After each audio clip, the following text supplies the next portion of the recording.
there's a little book that I often use. It's called The Ministry of Healing. And there's a chapter in there called The Physician, the Healer. And it's not just for the physician. It's actually for all of us, because we should be our own doctors.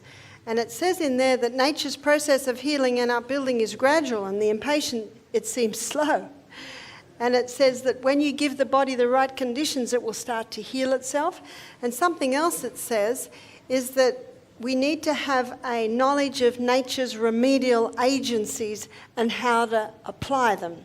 One of my favourite pages is 127 of this book, and it's in that chapter, The Physician, the Healer. And it says in there that in case of sickness, 3 things should happen. Number 1, the cause should be ascertained. Wrong conditions changed, or unhealthful conditions changed. Wrong habits corrected. And then the 4th one is, then nature is to be assisted in her efforts to expel impurities and re-establish right conditions back in the system. And that's what I'm going to do this evening. I'm going to show you some of those things that you can do to the body to bring about a healing condition in the body. My book at home is heavily graffitied because of all the things that I've underlined in it. And what I love about this book, it looks at healing not just physically, but also mentally and spiritually and emotionally. So it's an excellent book that I'd like to promote. What I'm going to look at now is charcoal. Now, charcoal is also a drawer, and charcoal can penetrate very deep into the area, drawing, but castor oil is unique. We talked about the drawing powers of potato. We talked about the drawing powers of the onion, but where charcoal is unique, it will absorb and neutralise poisons. Nothing else will do that. And in hospitals today, they use charcoal for poisoning cases.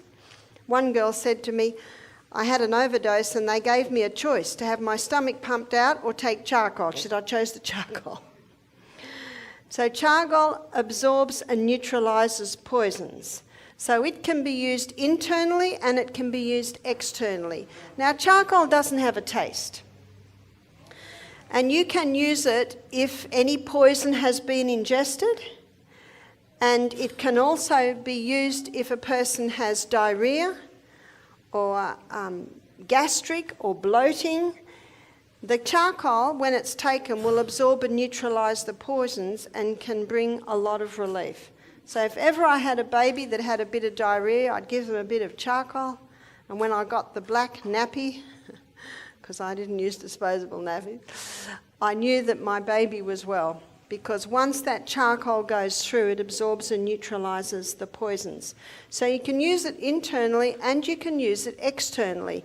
You use it externally, again, for cases of poisoning. So it can be used for a bee sting, a ant bite, a snake bite. You don't have many snakes here.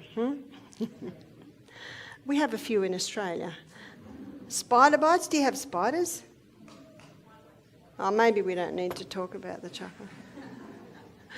Wasps, bees, any sting, it's quite incredible. You almost have to experience it to believe it, that it takes the pain out straight away. And the reason it takes the pain out is because it absorbs and neutralises the poisons. In fact, under a microscope, charcoal has lots of little facets, and it's all those little facet or surface areas that absorb the poison. Now, how do you take it? You can just mix it with water and drink it, like drinking black water. Again, it has no taste. Or to use as a poultice, you have to put it with something, because mixing charcoal and water is like mixing dirt and water. So for a poultice, you could mix it with a bit of flour, you could mix it with a little polenta, but two that most natural therapists would use would be ground linseed. So ground linseed, when you pour boiling water on it, it goes like a jelly. Or what I have done is I've put linseed in a saucepan with water, I've cooked it for about 5 minutes and it goes like a jelly. And then you would add the charcoal to it. And that makes a very nice poultice, especially if someone's got a boil or a wound. It's very good on boils for ingrown toenails, things like that. You could use potato or you could use this. Whenever there's pus in an area, I like to use charcoal because it'll absorb and neutralise the poison. So the other thing that I use is slippery elm.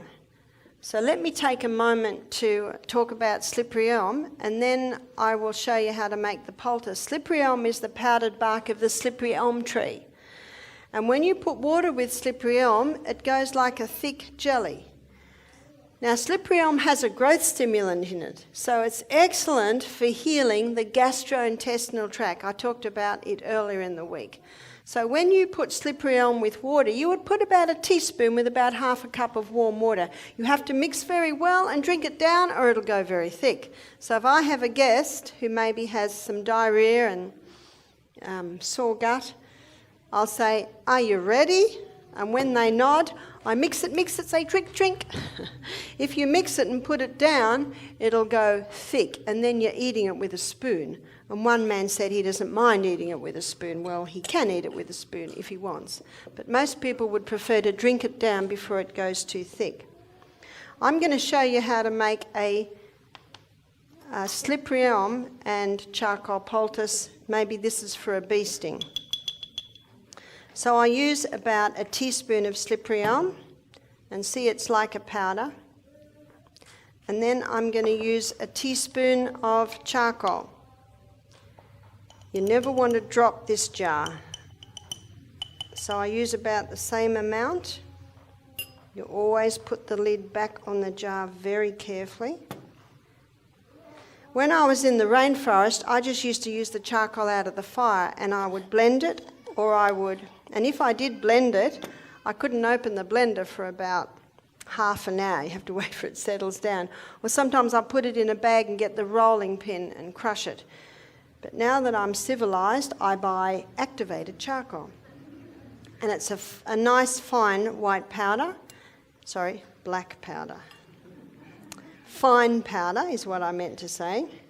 And it's a lot easier to drink or use because there's no lumps in it like my rainforest charcoal, but it does the same thing. Activated charcoal is a little bit more potent. They slowly combust it and put a fine layer of moisture over it, and it activates it so it's a bit more potent, but any charcoal will work.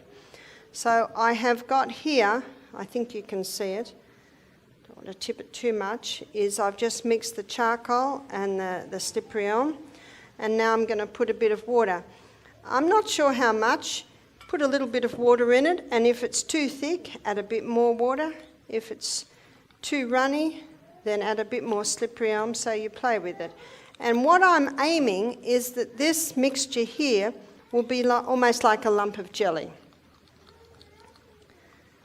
So I'm mixing, and I shall put it in a poultice in a minute and you will see it.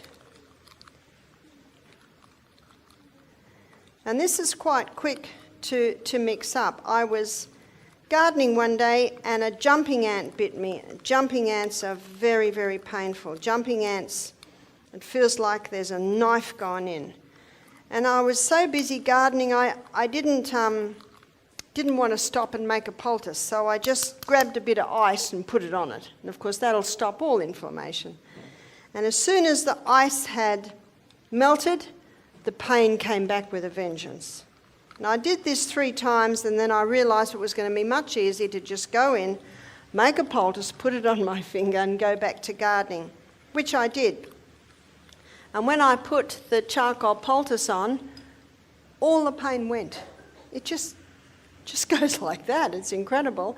And I just kept that on my finger all afternoon. It's almost you wonder if you really did get bitten, because it just takes it away. Now, can you see the consistency I've got? And that's basically the slippery elm that's giving it that consistency. And so now I'm going to make it into a poultice. So I'll put the plastic down and I'll get the chucks. And you might see this going into the poultice. So can you see it's like a lump of jelly? And one of the beauties of that is that the slippery elm is also a drawer. And it's the same with the linseed. It is also a drawer too. So you've got a double whammy effect. And you spread it out. I'll hold it up and show it to you. In fact, it's almost like you're spreading it like peanut butter. Can you see that? And the beauty of the slippery elm is it really is just holding it in place. And then you fold over like you did the other poultices.